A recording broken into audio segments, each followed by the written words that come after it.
Hi, it's Saturday, March 30th, and welcome to my garden. I'm going to do a little update on the watermelons. We got pretty good germination on things, really good germination. So what I'm going to do is show you what we got for germination, and then I'm going to thin each one of these little protected areas down to one plant.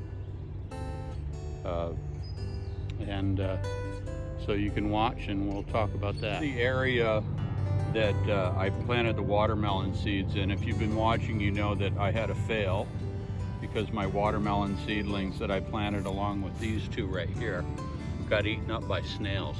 So we got like fantastic germination. I didn't pull any punches. I planted a bunch of seeds. And I'm just going to go through and clip these down to where I might leave two in each one for now because I'm so used to losing plants. I don't want to take any chances on losing any of these little spots I have yet. So I'm going to do that, and then I'll show you how that looks when I'm done.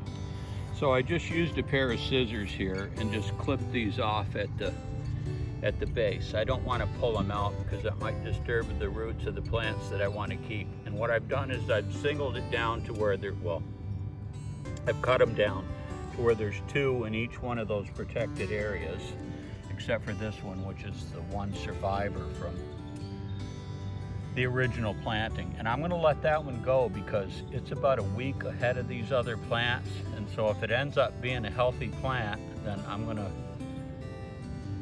keep it.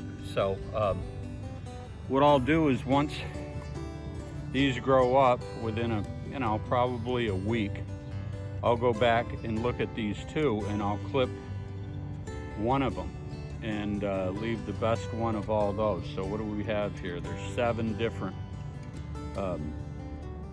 little protected areas, and I'll probably pick 3 of those, maybe 4, as I said before, depending on what the spacing is and stuff. And those will be the plants that we grow watermelons with.